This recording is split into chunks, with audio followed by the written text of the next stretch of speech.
আচ্ছা, তোমাদেরকে আবার স্বাগতম।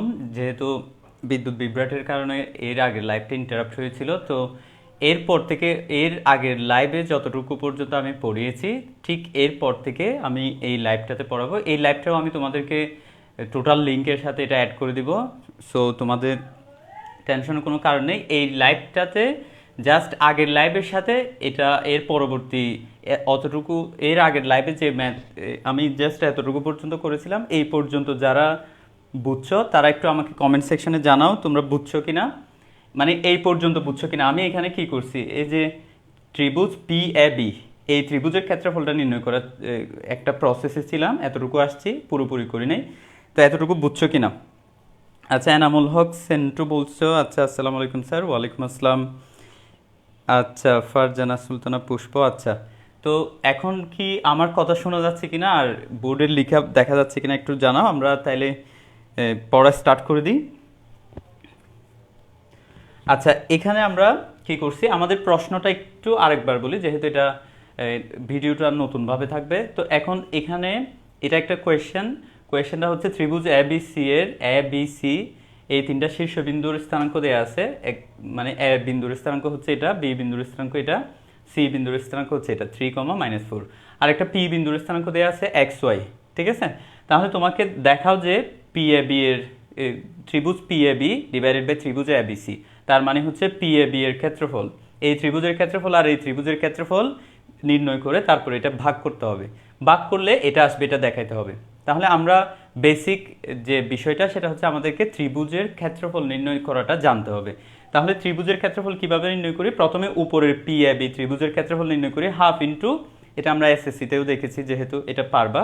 কিভাবে দেখো, প্রথমে পি বিন্দু আছে, সেই বিন্দুর স্থানাঙ্ক আমরা উপরে নিচে লিখবো এক্স ওয়াই, তারপরে এ বিন্দু -1 2, তারপরে বি বিন্দু 2 3, এই যে এভাবে। তারপরে প্রথমটা কি আবার লিখতে হয়, তারপরে এদিকে কোণাকুণি গুণ 2x - 3, তারপরে হচ্ছে এদিকে +2y, আবার মাইনাস দিয়ে এদিকে কোণাকুণি গুণ 3x 2 2 4, তারপরে -y, এভাবে গুণ করে লিখতে হবে। আচ্ছা, এরপর আমি কোয়েশ্চেনটা মুছে দিচ্ছি, আমি উপরে এটার সলিউশনটা উপরে করতেছি।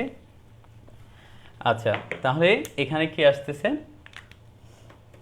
এটা আসতেছে হচ্ছে কত, হাফ। এটা যদি আমরা ব্র্যাকেট তুলে দিই 2x - 3 + 2y মাইনাস, এটা কি হয়ে যাবে 3x - 4 + y। আচ্ছা, ঠিক আছে, এটা জাস্ট ব্র্যাকেট তুলে দিছি। ব্র্যাকেট তুলে দিলে এই মাইনাসের কারণে এটা মাইনাস হয়ে যাবে, এটা মাইনাস হয়ে যাবে, আর এটা প্লাস হয়ে যাবে। তাহলে হাফ ইন্টু এটা কি আসছে 2x - 3x মানে হচ্ছে -x, তারপরে 2y + y তার মানে 3y, তারপরে হচ্ছে সংখ্যা -3 -4 মানে হচ্ছে -7। আচ্ছা, আমাদেরকে ফাইন্ড আউট করতে বলছিল কি, সেটা একটু এখানে লিখি। ত্রিভুজ পি এ বি এবং ত্রিভুজ এ বি সি এর ভাগফল। তাহলে আমরা পি এ বিটা, আচ্ছা কোয়েশ্চেনটা ঠিক আছে, হ্যাঁ। আচ্ছা, আমাদেরকে বের করতে বলছে এই যে এই ভাগফলটা, ঠিক আছে। সেখানে আমরা এই যে পি এ বি ত্রিভুজের ক্ষেত্রফলটা নির্ণয় করে ফেলছি। এখন আমাদের বাকি আছে হচ্ছে ত্রিভুজ এ বি সি এর ক্ষেত্রফল। আচ্ছা, আচ্ছা ক্লিয়ার ভাই। আচ্ছা, ফারজানা সুলতানা পুষ্প বলছে বুঝছি। আচ্ছা, তাহলে এখানে আমরা কি করলাম, পি এ বি এই ত্রিভুজের ক্ষেত্রফলটা নির্ণয় করলাম। এখন নির্ণয় করব এ বি সি ত্রিভুজের ক্ষেত্রফল। তাহলে এ বি সি ত্রিভুজের ক্ষেত্রফলটা কিভাবে নির্ণয় করব, সেম ওয়েতে যেটা এর আগে যে বেসিকটা, সেই বেসিক দিয়ে আমরা এ বি সি ত্রিভুজের ক্ষেত্রফলটা নির্ণয় করি। ত্রিভুজ এ বি সি ক্ষেত্রফল কি হবে, হাফ ইন্টু, তাহলে প্রথমে হচ্ছে এ বিন্দু, তারপরে বি বিন্দু, তারপরে সি বিন্দু। প্রথমে এ বিন্দুর স্থানাঙ্ক কত, এ বিন্দুর স্থানাঙ্ক হচ্ছে -1 2, বি বিন্দুর স্থানাঙ্ক হচ্ছে 2 3, সি বিন্দুর স্থানাঙ্ক হচ্ছে 3 -4। এই যে প্রথম যে স্থানাঙ্কটা, সেই স্থানাঙ্কটা এদিকে আবার লিখতে হবে -1 2। তাহলে এখানে কি আসতেছে, হাফ। কিভাবে গুণ করতে হয়, এই যে কোণাকুণি প্রথমটার সাথে এইভাবে কোণাকুণি গুণ করতে হবে, ঠিক আছে। তাহলে গুণ করলে এটা কত আসবে, এটা হবে যে -3, 3 একে 3, 4 2 8, এটা কত হবে 3 2 6। আচ্ছা, বিয়োগ এই হাফটা পুরোটার সাথে গুণ হবে, এই জন্য এখানে একটা সেকেন্ড ব্র্যাকেট দিয়ে দেবা। তারপরে এদিকে গুণ করো, মাইনাসে মাইনাসে প্লাস হয়ে যাবে, এটা হবে 4 প্লাস 3 3 যে 9, 2 2 যে 4। তাহলে এখন এটা কত আসে একটু আমরা হিসাব করে ফেলি। এটা আসতেছে হাফ ইন্টু, এটা -3 আচ্ছা এটা এটা একেবারে যোগ বিয়োগ করে দিই, এটা কত আসবে? 8 আর 6 কত? 14, 14 থেকে 3 গেলে কত আসবে? 11, 11 মাইনাস এখানে কত আসতেছে? 8, 8 আর 9 হচ্ছে 17, তাহলে এটা আসবে হচ্ছে হাফ ইন্টু এটা কত? -6, হাফ ইন্টু -6, হ্যাঁ ঠিক আছে, -6 হলে আমাদের এটা যদি কাটাকাটি যায় তাহলে কি আসবে? -3। ঠিক আছে, এতটুকু বুঝছো কিনা? ABC ত্রিভুজের ক্ষেত্রফল পর্যন্ত বুঝছো কিনা আমাকে একটু জানাও।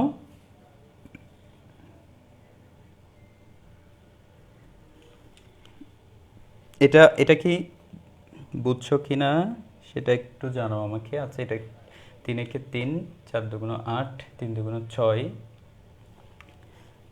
-1 2 2 3 3 -4, ঠিক আছে। তারপরে এদিকে গুণ করলে এটা কত আসছে? 4 একে 4, 3 3 9, 2 2 4, 4 4 8, 17 -3।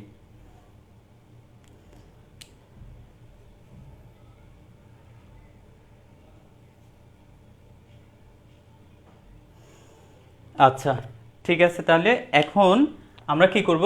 এটা দিয়ে এটা ভাগ করে দেখব, ভাগ করে আমাদেরকে যেটা প্রমাণ করতে বলছে সেটা আসে কিনা দেখি। তাহলে আমরা এটা ভাগ করে দিই। তাহলে আমাদের এখানে কি করতে হবে? সুতরাং ত্রিভুজ PAB ডিভাইডেড বাই ত্রিভুজ ABC, এটা ভাগ করতে হবে। তাহলে ভাগ করলে এটা কি আসে দেখি।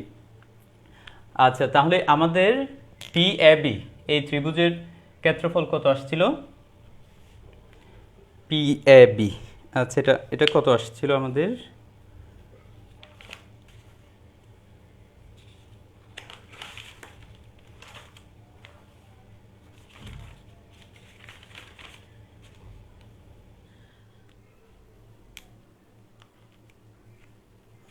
আচ্ছা এটা আসছিল হচ্ছে half into minus x plus 3y -7। আচ্ছা তারপরে ABC ত্রিভুজের ক্ষেত্রফল কত আসছে?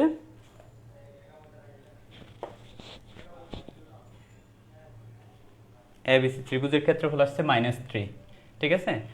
তাহলে এখন একটা বিষয় খেয়াল করো তো, এই যে এখানে -3 আসলে এই 2টা এখানে এখানে যদি আমরা একটা মাইনাস কমন নিই, আচ্ছা এতটুকু পর্যন্ত আমি লাস্টের পার্টটা এখানে লিখি। এই যে এখানে যদি আমরা হাফ, তারপর এখানে যদি মাইনাস কমন নিই, মাইনাস কমন নিলে কি আসবে? মাইনাস কমন নিলে x - 3y + 7, ঠিক আছে। এখানে হচ্ছে -3, এই মাইনাস আর এই মাইনাস চলে গেলে, আচ্ছা এখানে যে হাফের 2 আছে নিচে 2, এটা নিচে চলে আসলে এটা নিচে হবে 6, তার মানে x - 3y + 7। আচ্ছা আমাদের এখানে যেটা প্রমাণ করতে বলছিল সেটা কীরকম ছিল? সেটা ছিল হচ্ছে x - 3y + 7 ডিভাইডেড বাই এটা কত? ডিভাইডেড বাই 22, কিন্তু আমাদের আসছে হচ্ছে কত? 6। আচ্ছা আমি একটা এই পার্টটা একটু আরেকবার করি। এই যে ত্রিভুজ ABC এটার ক্ষেত্রফল এটা একটু আরেকবার করি। ত্রিভুজ ABC এর ক্ষেত্রফল এটা হাফ ইন্টু এর স্থানাঙ্ক হচ্ছে কত? -1 2, তারপরে B এর স্থানাঙ্ক 2 3, তারপরে C এর স্থানাঙ্ক হচ্ছে 3 -4, তাহলে -1 2, এটা আরেকবার লিখতে হবে। তাহলে এখানে কি প্রবলেম হয়েছিল? হাফ ইন্টু এটা গুণ করলে -3, এটা গুণ করলে -8। আচ্ছা এখানে -8টা পড়ে নাই এর আগের বারে, তারপরে এটা হবে 3 দুগুণ 6, 3 দুগুণ 6, তারপরে মাইনাস এটা কত আসবে? মাইনাস হচ্ছে এরপরে এখানে সেকেন্ড ব্র্যাকেট দাও, এবার এদিকে গুণ করলে 4 একে 4, তারপরে এটা হবে 3 3 9, এটা হবে 2 2 4, ঠিক আছে। আচ্ছা এরপর আচ্ছা ABC ত্রিভুজের ক্ষেত্রফলটা একটু ভুল হয়েছিল, এটা তোমরা সংশোধন করে নাও। এটা হাফ ইন্টু, তাহলে এটা কত আসবে? -3 -8, -3 -8 মানে হচ্ছে -11, -11 + 6 মানে হচ্ছে -5, তারপরে মাইনাস এটা কত আসে? 4 আর 4 8, 8 আর 9 হচ্ছে কত? 17। 17, তার মানে হচ্ছে হাফ মাইনাস কত? 22। কিন্তু সমস্যা হচ্ছে এখানে এটা এই -22 এটা কি ক্ষেত্রফল, ত্রিভুজের ক্ষেত্রফল। তো ত্রিভুজের ক্ষেত্রফল কখনো কি ঋণাত্মক হতে পারবে না, যেহেতু এখানে একটা মাইনাস চিহ্ন আছে, ঠিক আছে? ত্রিভুজের ক্ষেত্রফল এই মাইনাস চিহ্নটা বাদ দিয়ে দিতে হবে, অর্থাৎ হাফ ইন্টু 22। অর্থাৎ এখানে প্রত্যেকটা লাইনে কিন্তু একটা অ্যাবসলিউট ভ্যালু আছে, ঠিক আছে? অ্যাবসলিউট ভ্যালু দিলে তাইলে এখানে আর মাইনাস থাকার প্রশ্ন আর থাকবে না, ঠিক আছে? অ্যাবসলিউট ভ্যালু দিলে ওই মাইনাসটা চলে যাবে, তাহলে মাইনাসটা চলে গেলে এখানে কি আসবে? এটা হচ্ছে 11, ঠিক আছে? আচ্ছা, তাহলে এখানে আমরা পি এ বি যেটা পাইছি এবং এ বি সি যেটা পাইছি দুটোটা লিখে ফেলি, দুটোটা ভাগ করে ফেলি, তাহলে P A B divided by ত্রিভুজ এ বি সি। তাহলে পি এ বিটা কত পেয়েছিলাম? পি এ বিটা হচ্ছে হাফ ইন্টু মাইনাস এক্স, তারপর এটা কত ছিল? Minus x plus 3y minus 7। আচ্ছা, এই ম্যাথে এ বি সি ত্রিভুজের ক্ষেত্রফল নির্ণয়ের এই ক্ষেত্রফলটাতে যেহেতু একটু প্রবলেম হয়েছিল, এই এ বি সি ত্রিভুজটা তোমরা একটু আরেকবার করবা, তারপরে এটা ভাগ করে দিবা। তাহলে ভাগ করে দিলে এটা কি আসে দেখি, এখানে আসতেছে হচ্ছে এটা হচ্ছে 11।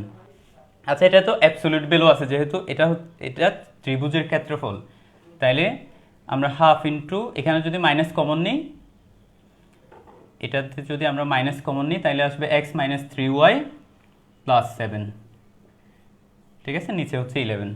আচ্ছা, যেহেতু অ্যাবসলিউট ভ্যালু আছে, এই যে অ্যাবসলিউট যে ভ্যালুটা, অ্যাবসলিউট পরম মান থাকলে সেখানে কি হয়ে যাবে? এই মাইনাসটা প্লাস হয়ে যাবে। মাইনাসটা প্লাস হলে এটা কি আসবে? আচ্ছা, আমি উপরে লিখতেছি, মাইনাসটা প্লাস হয়ে গেলে হাফ ইন্টু এক্স, এটা কি এক্স মাইনাস 3y প্লাস 7, ঠিক আছে? আর নিচে হচ্ছে 11, তাহলে এটা কত আসবে? এই হাফ, তোমরা একটা বিষয় মনে রাখবা, যদি লবের নিচে যেটা থাকে, লবের নিচে যেটা থাকে সেটা হরে চলে আসবে, আর হরের নিচে থাকলে সেটা লবে চলে যাবে। তার মানে এই 2টা লবের নিচে, সেজন্য এটা 2টা এখানে হরে চলে আসবে। হরে চলে আসলে 11 ইন্টু 2 আর উপরে হচ্ছে এক্স মাইনাস 3y প্লাস 7, ঠিক আছে? তাহলে এখানে x minus 3y plus 7 divided by 22, যেটা প্রমাণ করতে বলছিল আমাদের, সেই প্রমাণটা চলে আসছে, ঠিক আছে? আচ্ছা, এটা বুঝছো কিনা? বেসিক আইডিয়াটা বুঝলে হবে। এখানে ক্যালকুলেশনে এবিসিতে জাস্ট যোগ বিয়োগ একটু বলেছিল, ওই জিনিসটা শুদ্ধ করছি আমি, তারপরে তোমরা এবিসি ত্রিভুজের যে ক্ষেত্রফলটা আমি বের করছি, ওই ক্ষেত্রফলটা নেক্সট যেটা করছি ওইটাই লিখবা, ঠিক আছে? আচ্ছা, এটা বুঝছো কিনা আমাকে একটু জানাও। আচ্ছা, ফারজানা সুলতানা পুষ্প বলছে অনেক আগে মিলে গেছে। আচ্ছা, আমি তো বলতেও পারি না, ক্লাস শুরু হয়ে গেছে। নৌসিন বিনতে বাহার, আচ্ছা, নোটিফিকেশান যায় না নোটিফিকেশান। তোমরা একটা কাজ করতে পারো, নোটিফিকেশান, লাইভের নোটিফিকেশান অন করার একটা অপশন আছে এখানে গ্রুপে, সেটিংস, অথবা আমি যে পোস্ট দিই সেখানে আমার একটা গ্রুপের যে পোস্ট দিই, পোস্টের পাশে কোনো একটা জায়গায় একটা সেটিংসে একটা বিষয় আছে, সেটা হচ্ছে নোটিফিকেশান ফর লাইভ, এরকম একটা হয়তো সেটিংস আছে, ওখানে তোমরা এটা যদি ক্লিক করে রাখো তাহলে হয়তো নেক্সট নোটিফিকেশানটা, নেক্সট লাইভে আসলে নোটিফিকেশান যাবে। আচ্ছা, নূরজাহান রুম্পা বলছো জি স্যার বুঝছি। প্যারাডক্সিক্যাল শিমুল বলছো বুঝছি ভাই। আচ্ছা, ঠিক আছে। তাহলে এখন আমরা এই যে টপিক 1 ক্ষেত্রফল, এই ক্ষেত্রফল নির্ণয়ের কয়েকটা ম্যাথ দেখলাম। প্রথমেই দেখছি হচ্ছে আমরা জাস্ট ক্ষেত্রফল নির্ণয়, আবার যেটা দেখছি সেটা হচ্ছে ক্ষেত্রফল নির্ণয়ের পাশাপাশি একটা বিষয় প্রমাণ করতে হয়। যেমন এখানে আমরা একটা বিষয় প্রমাণ করছি, দুইটা ক্ষেত্রফলের ভাগফল যে এটা আসবে, সেই জিনিসটা আমাদেরকে প্রমাণ করতে বলা হয়েছে। এখন আমরা টপিক 2তে চলে যাই। টপিক 1-এ আশা করি আর কোনো প্রবলেম থাকবে না, যেহেতু টপিক 1 শুধুমাত্র ক্ষেত্রফল নির্ণয়ের উপর। ক্ষেত্রফল নির্ণয়ের বেসিকটা যদি তোমরা পারো তাহলে এক্ষেত্রে এই ম্যাথগুলোতে ইনশাল্লাহ আর কোনো প্রবলেম হবে না। আচ্ছা, এখন আমরা টপিক 2-তে চলে যাই। টপিক 2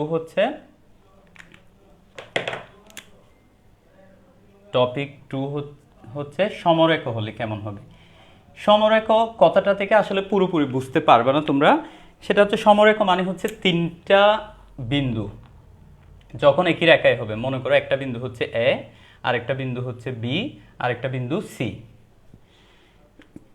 এরকম যদি তিনটা বিন্দু একই সরলরেখায় থাকে তাদেরকে বলা হয় সমরেখ।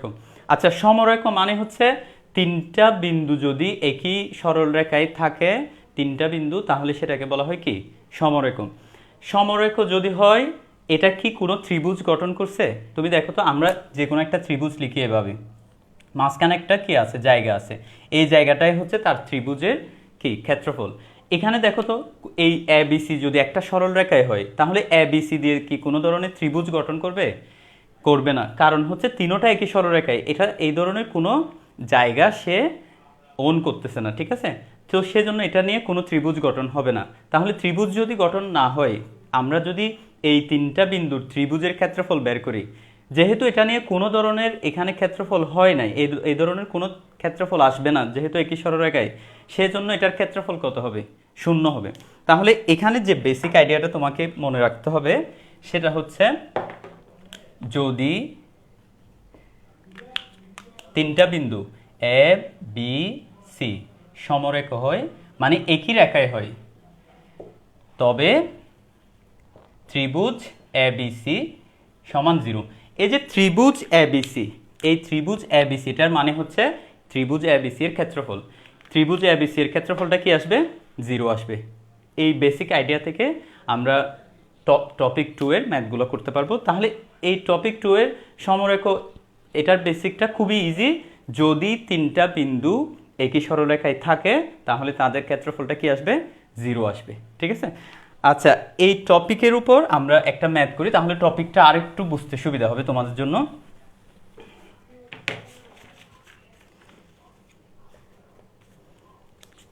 আচ্ছা, এখানে বলা হচ্ছে একটি ত্রিভুজের শীর্ষবিন্দু ত্রয়, একটি ত্রিভুজের শীর্ষবিন্দু ত্রয়, শীর্ষবিন্দুগুলো হচ্ছে, একটা দেয়া আছে এ এক্স ওয়াই, তারপরে বি 1 2, সি 2 1,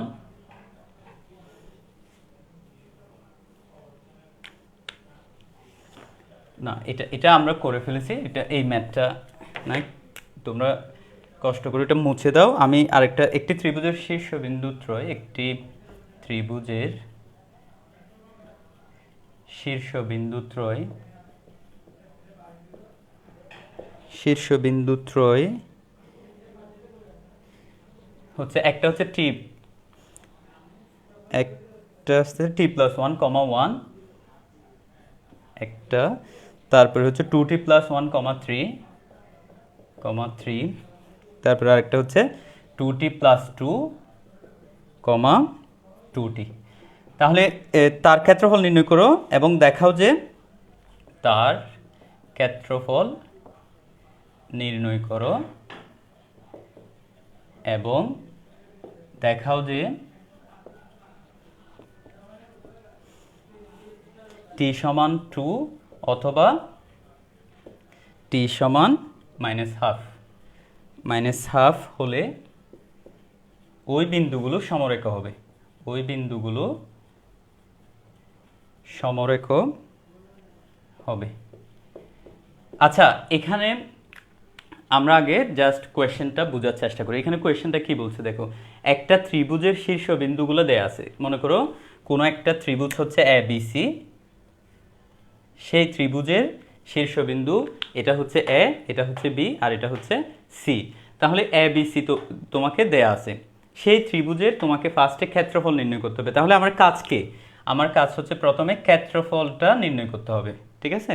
ক্ষেত্রফলটা নির্ণয় করে দেখাও যে টি সমান 2 এবং টি সমান -12 হবে কখন? যদি বিন্দুগুলো সমরেখ হয়। তাহলে নেক্সট পার্ট হচ্ছে, যদি সমরেখ হয় তাহলে টি এর মান 2 আসবে অথবা কি আসবে? -12 আসবে। তাহলে এখানে আমাদের এই ম্যাথটাতে কাজ কয়টা? দুইটা। একটা হচ্ছে তোমাকে ফার্স্টে ক্ষেত্রফলটা নির্ণয় করে ফেলতে হবে, তারপরে দ্বিতীয় কাজ হচ্ছে সমরেখ হলে টি এর মান 2 আর -12 আসে কিনা এই বিষয়টা দেখাইতে হবে। তাহলে একটা আনসার আসবে, আরেকটা হচ্ছে তোমাকে ওইটা বের করে শোন অথবা শর্ট দিলে হয়ে যাবে। তাহলে এখানে কাজ কয়টা? দুইটা। প্রথম কাজটা হচ্ছে ক্ষেত্রফল নির্ণয়। আমরা ফার্স্টে এটার ক্ষেত্রফলটা নির্ণয় করে ফেলি। আমাদের যে বেসিক যে আমরা টপিক 1-এ যে বেসিক পড়েছিলাম ক্ষেত্রফল নির্ণয়, এটা এখানে টপিক 2 এর হলেও এটা সেম বেসিক। তাহলে বেসিকটা হচ্ছে ক্ষেত্রফলটা আগে নির্ণয় করে ফেলতে হবে। দেখি আমরা ক্ষেত্রফলটা নির্ণয় করি।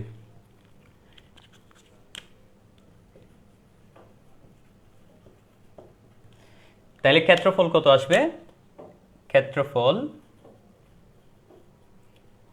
আচ্ছা আমি নিচে লিখতেছি, এটা দেখা যায় কিনা আমাকে জানাইও একটু। আচ্ছা এখানে প্রথম বিন্দুটা কি t+1 আর 1, দ্বিতীয় বিন্দুটা 2t+1 3, 2t+2, তারপরে হচ্ছে 2t। প্রথম বিন্দুটা আরেকবার লিখতে হবে 2t+1, না প্রথম বিন্দুটা হচ্ছে t+1, নিচে হচ্ছে 1। এটা দেখা যায় কিনা একটু আমাকে জানো। আচ্ছা আমি এখানে দেখি,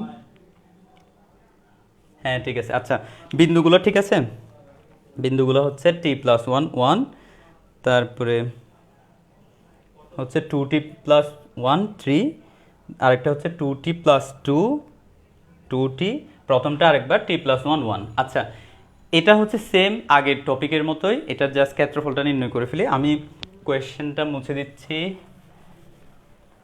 তাহলে এখানে ফার্স্ট কাজটা আমি করতেছি ক্ষেত্রফল নির্ণয়, আমি লাস্টের পার্টটা একটু রেখে দিচ্ছি এই জায়গাটা, যেহেতু এই কাজটা আমি এখনো করি নাই, ঠিক আছে, এই জায়গাটা আমি রেখে দিচ্ছি।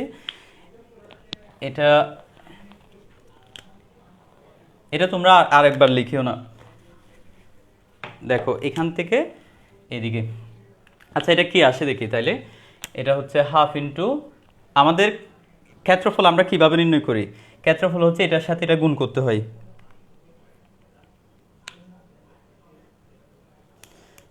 আচ্ছা এটা কি করতে হয়? এটার সাথে এটা গুণ করলে কি আসবে এটার সাথে? তাহলে দেখো তো t+1 এর সাথে যদি আমরা 3 গুণ করি তাহলে 3t+3 হবে না? 3 এর সাথে এটা গুণ করলে 3t+3, তাহলে এটা আসবে হচ্ছে 3t+3। আবার এটার সাথে যদি আমি এটা গুণ করি কি আসবে? 2t এর সাথে 2t গুণ করলে 2t² প্লাস 2t², তারপরে 2t এর সাথে 1 গুণ করলে 2t। আচ্ছা এবার এটার সাথে এটা গুণ করি। প্রথমে আমরা কি করছি? এটার সাথে এটা গুণ করছি, তারপরে হচ্ছে এটার সাথে এটা, তারপরে হচ্ছে এটার সাথে এটা। তাহলে 1 দিয়ে যদি এটা গুণ করি সেম 2t+2 এটাই থাকবে, প্লাস 2t+2। এবার আমরা বিয়োগ করব। বিয়োগ করব কিভাবে? বিয়োগ চিহ্ন দিয়ে তারপরে এদিকেরগুলো গুণ করব, এটার সাথে এটা, এটার সাথে এটা, আবার এটার সাথে এটা। তাহলে 2t এর সাথে যদি এটা গুণ করি তাহলে কি আসবে? 2t², তারপরে হচ্ছে প্লাস 2t, ঠিক আছে। তারপরে এখন এটার সাথে এটা গুণ করব, মাঝখানে যোগ, এটা গুণ করলে 3 2 6, 6t+6 প্লাস, এবার এটার সাথে এটা গুণ করলে 2t+1। এখানে হাফটা পুরাটার সাথে গুণাকার আছে, সেজন্য এটা হাফের পরে একটা সেকেন্ড ব্র্যাকেট দিয়ে দিব। এই পর্যন্ত বুঝছো কিনা? যদি বুঝে থাকো তাহলে আমি নেক্সট পার্টে চলে যাচ্ছি, জাস্ট মাইনাসটা তুলে দিব। তাহলে এখানে কি আসতেছে? আচ্ছা টি এখানে কয়টা আসতেছে? এই যে এখানে টি কয়টা আসছে দেখো, 3t 2t 2t, তাহলে 3 আর 2 5, 5 আর 2 7। তাহলে এখানে আমি একটু লাল কলমে লিখি, 7t প্লাস t² কয়টা? 2টা, 2t², সংখ্যা কয়টা? 3 এবং 2, তার মানে 5। এবার মাইনাস, এখানে দেখো তো t² কয়টা? 2টা, এটা কি হয়ে যাবে? মাইনাস হয়ে যাবে 2t²। তারপরে t কয়টা আছে? 2টা 6টা 8টা, 8টা আর 2টা মিলে 10টা, তাহলে এটাও -10t হয়ে যাবে। সংখ্যা কত আছে এখানে? 6 আর 1 7, তাহলে যেহেতু মাইনাস আছে এটা হয়ে যাবে -7। আচ্ছা এরপরে হচ্ছে আমি প্রশ্ন এই জায়গাটা রেখে দিচ্ছি বারবার, তোমরা প্রশ্ন এটা আবার আনসার মনে করে লিখে ফেলিও না। এটা হচ্ছে কোয়েশ্চেন, যেহেতু এই পার্টটা আমি করি নাই সেজন্য এটা রেখে দিচ্ছি।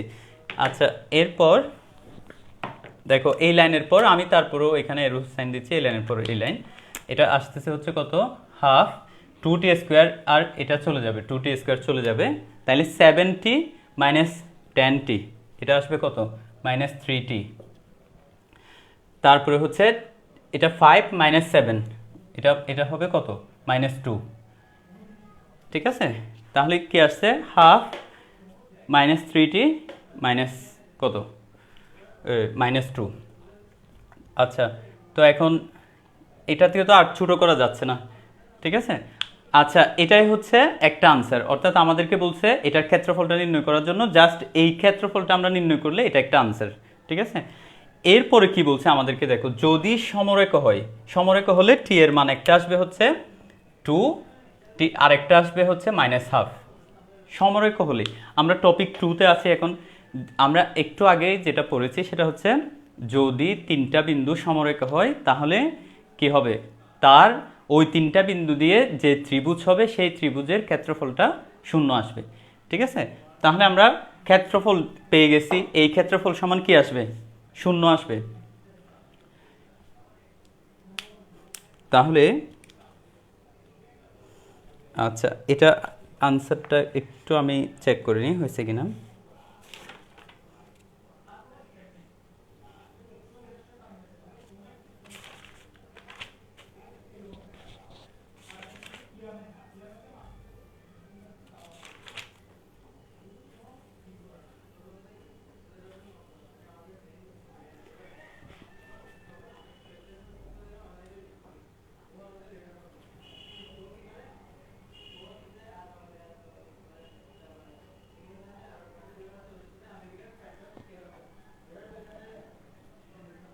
আচ্ছা, এখানে একটা জায়গায় এই যে এখানে 2t স্কোয়ার যেটা দিছিলাম, ঠিক আছে, 2t স্কোয়ারটা এটা আসলে 2t স্কোয়ার না, এটা 4t স্কোয়ার ছিল।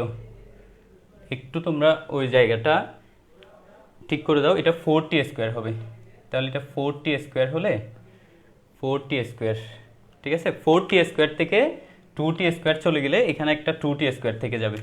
তাহলে 2t স্কোয়ার -3t -2। আচ্ছা, তাহলে এটা কত আসতেছে, আচ্ছা এটার ক্ষেত্রফল হচ্ছে এতটুকু। এখানে 4t স্কোয়ার আমরা 2 আর 2 গুণ করে তারপরে 4টা লিখে নেই, ওইটা তোমরা একটু ঠিক করে নাও। তারপরেও আমি সেটা এটা এটা আরেকবার লেখার দরকার নেই, জাস্ট এই জিনিসটা 4t স্কোয়ার হবে। এর আগের পার্টটা আমি মুছে ফেলছি, তো ওখানে এই জায়গাটা হবে 4t স্কোয়ার। 4t স্কোয়ার থেকে 2t স্কোয়ার চলে গেলে থাকবে 2t স্কোয়ার। আচ্ছা, এখন যেহেতু বলছে সমরেখ হলে, যেহেতু সমরেখ, যেহেতু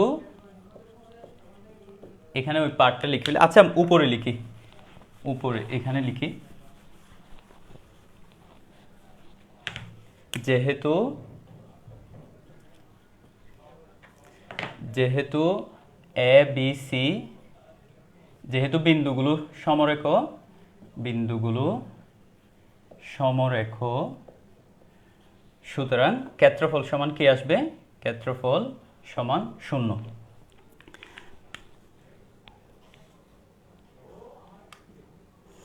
আচ্ছা, তাহলে ক্ষেত্রফল সমান হচ্ছে 0। যদি ক্ষেত্রফল সমান 0 হয় তাহলে এটা ক্ষেত্রফল কত, তাহলে ক্ষেত্রফল আসছিল হচ্ছে আমাদের half into 2t square -3t -2 সমান 0। আচ্ছা, এখান থেকে টি এর মান কি কি আসতে হবে, টি এর মান একটা আসতে হবে হচ্ছে 2 আর একটা আসতে হবে -12। এই দুইটা টি এর মান আসে কিনা আমরা দেখি। আচ্ছা, এখানে তাইলে এটা এটা 2টা এদিকে নিয়ে আসি, তাহলে কি আসবে, 2t স্কোয়ার -3t -2 সমান 0।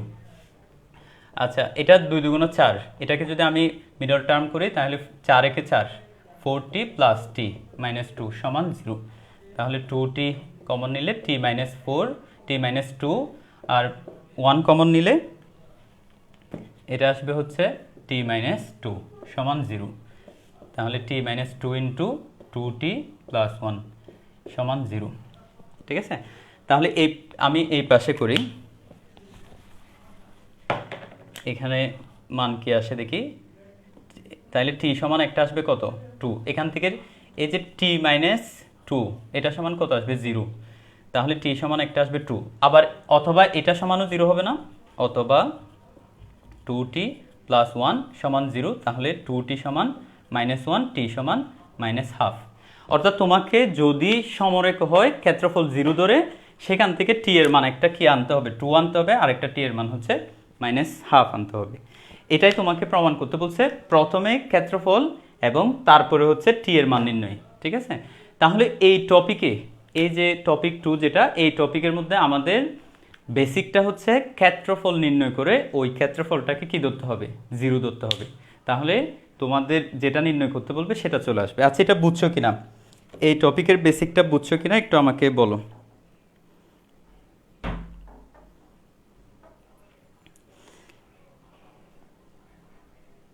আচ্ছা, সবাই বুঝছো কিনা একটু আমাকে কমেন্টে জানাও যারা দেখছো।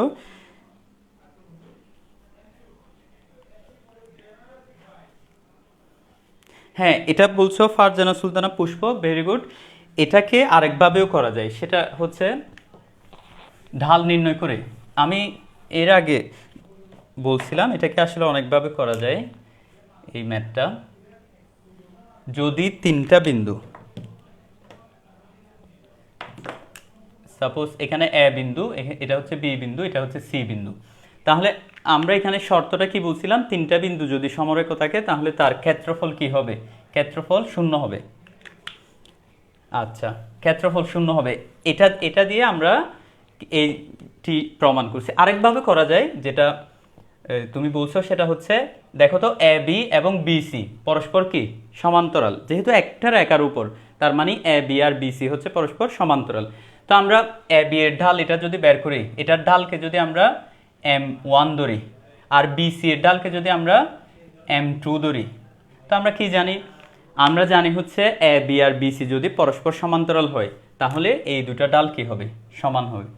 এই যে এই বেসিক থেকেও কিন্তু এটা এই টি এর মানগুলো বের করা যায়। তবে আমি এটা কেন করি নাই, কারণ হচ্ছে এই টাইপে আমি এখনো যাই নাই, ঠিক আছে। আমাদের এখন যে টাইপ টপিকটা করতেছি সমরেখ থেকে, সমরেখ মানে হচ্ছে ত্রিভুজের ক্ষেত্রফল থেকে, এই জন্য আমি ত্রিভুজের ক্ষেত্রফল থেকে করছি। তাইলে তুমি যেটা বলছো ওটাও ঠিক আছে, ঢাল থেকেও করা যায়। যদি দুইটা পরস্পর সমান্তরাল রেখা হয় তাহলে তাদের ঢাল দুইটা সমান হয়। আচ্ছা, ভেরি গুড। আচ্ছা, মাহমুদুল হাসান বলছো লেটে আসছি। আচ্ছা, রিফাজুল ইসলাম রিফাজ বলছো, আচ্ছা বুঝছি। আচ্ছা, তোমরা মাহমুদুল হাসান তুমি এই যে আজকের যে লাইভটা, আসলে আজকের লাইভটা বিদ্যুৎ বিভ্রাটের কারণে, এই যে কারেন্টের সমস্যার কারণে এটা দুইটা সেশনে নিতে হয়েছে। প্রথম পার্টটাও দেখবা, এরপরে এই পার্টটা, এটা হচ্ছে পার্ট 2। তোমরা যারা এটা দেখছো প্রথম পার্টটা দেখবা, এরপরে হচ্ছে এই পার্টটা দেখবা। তাহলে আমি এই গ্রুপে যতগুলো একদম শুরু থেকে যে ক্লাসগুলো নিয়েছি সবগুলো একটা পোস্টে আমি লিঙ্কগুলো দিয়ে দিব, তোমরা ওখান থেকে একদম শুরু থেকে যারা পাও নাই শুরু থেকে ক্লাসগুলো করে নিবা। আজকের ক্লাসটা তাহলে এতটুকু থাকুক। আমি নেক্সট ক্লাসে টপিক টাইপ 5 যেটা সঞ্চারপথ ওইটা দিয়ে স্টার্ট করব। তাহলে আজকে আমরা জাস্ট এতটুকু পর্যন্ত রাখি। ইনশাল্লাহ তোমাদের সাথে নেক্সট ক্লাসে দেখা হবে। নেক্সট ক্লাস বলতে আজকে হচ্ছে কি বার, সোমবার, তোমাদের সাথে তাহলে বুধবারে দেখা হবে ইনশাল্লাহ। আচ্ছা, মাহমুদুল হাসান বলছো ফার্স্ট পার্ট দেখছি। আচ্ছা, ঠিক আছে, তুমি তাহলে এটা এই যে পার্টটা তুমি মিস করছো এই সেকেন্ড পার্টের ওই পার্টটা দেখে নিও।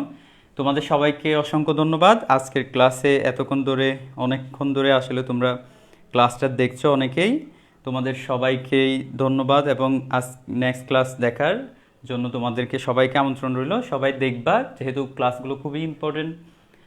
যে এই ইম্পর্টেন্ট কেন ইম্পর্টেন্ট, কারণ হচ্ছে সরলরেখা চ্যাপ্টারটা থেকে অবশ্যই কোয়েশ্চেন আসবে, এবং যেহেতু তোমাদের শর্ট সিলেবাস সেজন্য সরলরেখা থেকে দুইটাও আসতে পারে। এই জন্য সরলরেখাকে খুবই গুরুত্ব দিবা। তোমাদের সবাইকে ধন্যবাদ, সবাই ভালো থাকবা, আল্লাহ হাফেজ।